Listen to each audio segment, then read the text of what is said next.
شیطان بہت شیطانی قوتیں رکھتا ہے، لیکن اللہ کے خاص بندے شیطان سے قوی ہیں، طاقتور ہیں۔ حضرت ابو ہریرہ رضی اللہ تعالیٰ عنہ سے معروف روایت ہے، فرماتے ہیں کہ صدقے کے مال میں حضور نے مجھے امین مقرر کیا، پہرے دار مقرر کیا۔ تو کہتے ہیں میں پہرے پہ تھا، ایک شخص آیا، اس نے چادر بچھائی اور جلدی جلدی سے وہ غلہ، وہ کھجوریں، وہ مال اپنے کپڑے میں ڈالنے لگا۔ میں نے دوڑ کے اس کو پکڑ لیا، تو اس نے اپنا آپ مجھ سے چھڑانا چاہا، لیکن میرے ہاتھوں کی گرفت مضبوط تھی، وہ چھڑا نہ سکا۔ اس نے کہا کہ میں کثیر العیال ہوں، میرے چھوٹے چھوٹے بچے ہیں، تو بھوک نے مجھے چوری پہ مجبور کیا، میں کوئی پیشہ ور چور نہیں ہوں۔ کہتے ہیں مجھے ترس آ گیا، میں نے اس کو چھوڑ دیا۔ خیر رات گزر گئی، صبح ہوئی، حضور کی خدمت میں حاضر ہوا تو آقا کریم نے فرمایا کہ ما فعل اسیرک البارحہ، ابو ہریرہ رات والے چور کا کیا بنا؟ عرض کی حضور وہ بڑا مجبور شخص تھا کوئی، اور اس نے کہا کہ میں پیشہ ور چور تھوڑا ہوں، بچوں کی بھوک نے مجھے یہاں تک پہنچا دیا۔ تو حضور علیہ السلام نے فرمایا جھوٹا شخص ہے، اور سنو آج پھر آئے گا۔ کہتے اگلے دن تو میں طاق میں رہا، تو خیر وہ آیا اور اس نے چادر بچھائی اور غلہ اس چادر میں ڈالنے لگا۔ میں نے جا کے پکڑ لیا، تو اس نے کہا مجھے چھوڑ دے۔ میں نے کہا میں تو نہیں چھوڑوں گا۔ اس نے کہا کہ مجھے چھوڑ دے، منت سماجت کی اور بہت ترلے کیے، تو کہتے میرے دل میں پھر ترس آ گیا، میں نے پھر چھوڑ دیا۔ میں پھر حضور کی خدمت میں آیا تو حضور نے فرمایا ما فعل اسیرک البارحہ، رات والے چور کا کیا بنا؟ میں نے کہا حضور وہ آیا اور اس نے کہا میں کثیر العیال ہوں، مجھے پھر ترس آ گیا، میں نے چھوڑ دیا۔ پر میں جھوٹا آدمی ہے، اور سنو آج پھر آئے گا۔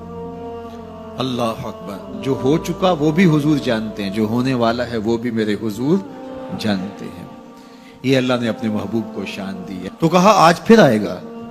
کہتے ہیں میں طاق میں تھا کہ وہ آیا، اس نے چادر بچھائی اور غلہ ڈالنا شروع کر دیا۔ تو کہتے ہیں کہ میں پھر پکڑ لیا۔ میں نے کہا آج تو نہیں چھوڑوں گا، آج تو جو حضور کے پاس لے کے جاؤں گا۔ تو جب اس نے ترلے کیے، منتیں کی، میں نے کہا نہیں آج تو کوئی بات نہیں چلے گی۔ ایک دن ہو گیا، 2 دن ہو گیا، اب تیسرا دن ہے۔ اس نے کہا ابو ہریرہ میں تمہیں ایک بات بتاتا ہوں، اگر تمہیں اچھی لگے تو مجھے چھوڑ دو گے؟ کہا بتاؤ۔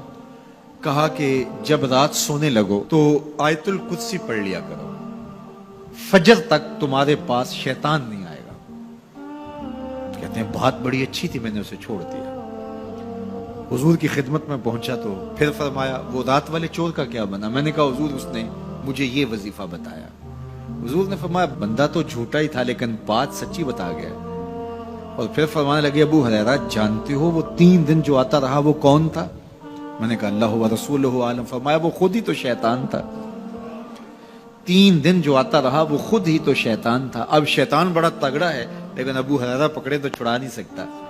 یار ابو ہریرہ پکڑے تو شیطان چھڑا نہ سکے، اگر حضرت عمر پکڑ لیں تو یہاں تو آ گیا نا، حضرت عمر کے سامنے تو آنے کی ہمت بھی نہیں کرتا۔ ان الشیطان یفر من ظل عمر، شیطان میرے عمر کے سائے کو دیکھ کے بھی بھاگ جاتا ہے۔ تو شیطان بڑا طاقتور ہے، بڑا قوی صحیح، لیکن اللہ کے مخلص بندوں کے مقابلے میں وہ بہت کمزور ہے۔